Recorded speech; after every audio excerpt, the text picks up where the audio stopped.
Hello, I'm Perry. Welcome to my kitchen.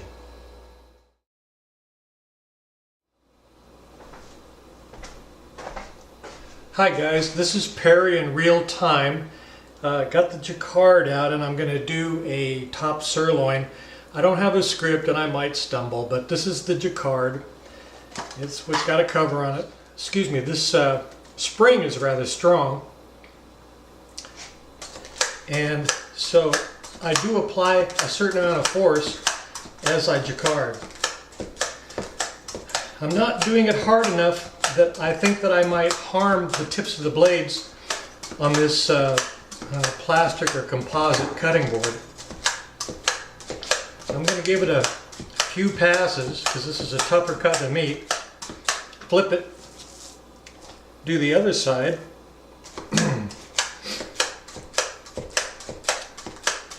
And then I will put some spices on it and bag it up.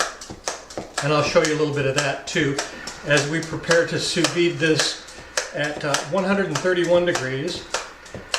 And that will be for at least 3.5 hours to pasteurize it, because these blades on the jacquard will tend to push pathogens that are on the surface of the meat deep down into the meat. So we want to ensure that the whole thing is pasteurized.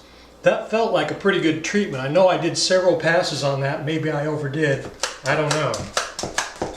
So that part's done. We can set this aside. I will start. I'm going to do Worcestershire, and I have some smoked salt, garlic powder, pepper, and kosher salt, both sides. And I don't want to get this too wet on the outside because I'm going to bag it up. I'm looking at my bag. I don't think it's going to fit my bag. That's funny. Alright, so we got the smoked salt. This is Carolina hickory smoked. I don't know if you can see that.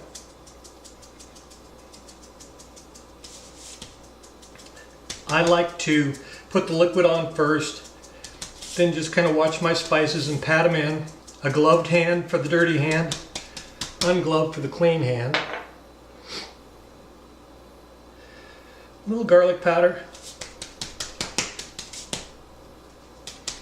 A little pepper.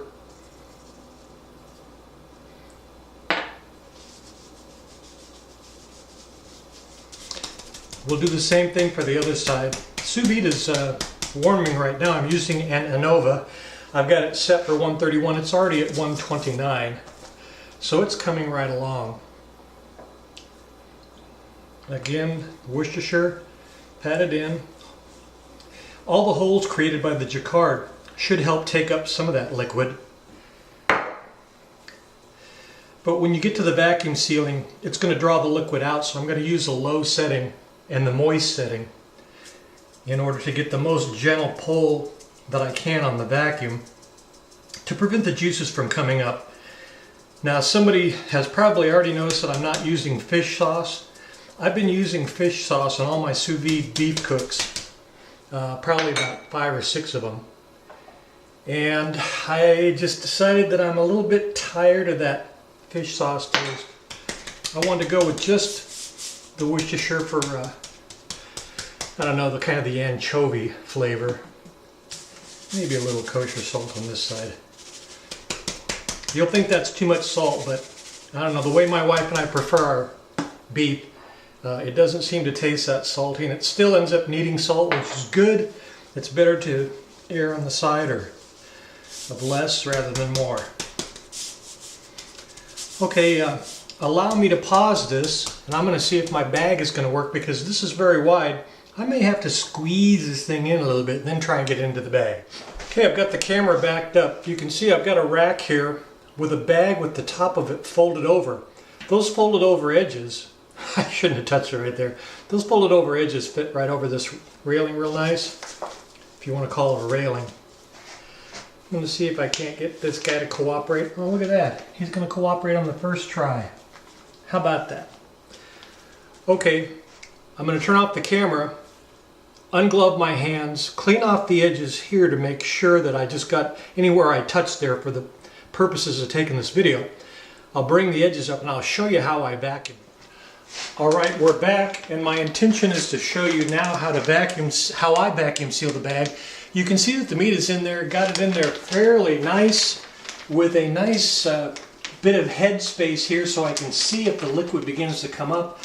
My vacuum sealer, which is a food saver, is set for gentle moist. I've got it hanging down on purpose.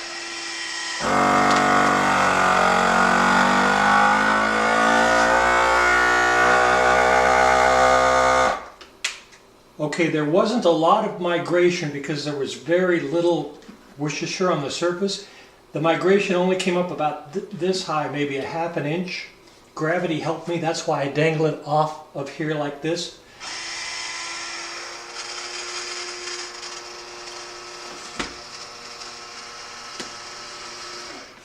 Okay, now this is sealed. I'm sorry, I'll hold it down there. This is sealed and it'll be ready to go into the sous vide. My ANOVA has been set for 131. I just put the meat in so you can see the temperature drop down a little bit because the cold meat has cooled off the water a little bit. I'm using a trivet in the bottom here that is from my my Instant Pot pressure cooker.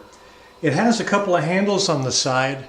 For the Instant Pot, that's designed to help it be removed a little more easily. But I purposely put one of those things, I'm using this to point with, I'm putting one of those things up against the ANOVA to keep the meat from coming over and making contact with the ANOVA circulator. And I found this thing at a thrift store for 50 cents.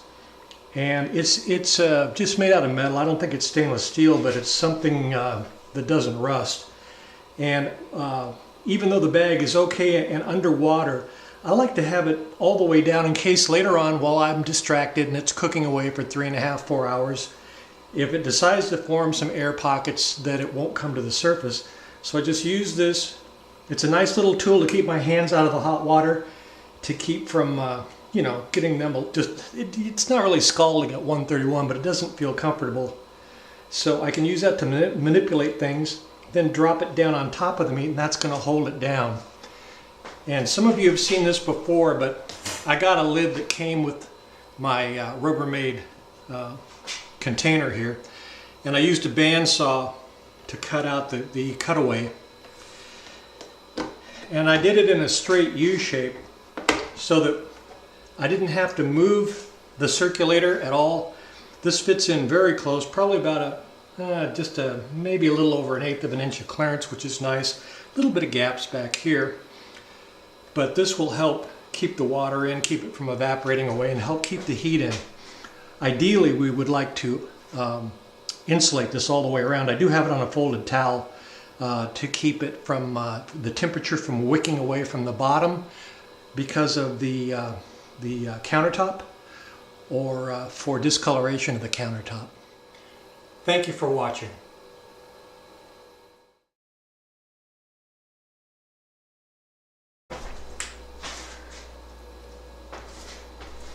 Did we get that?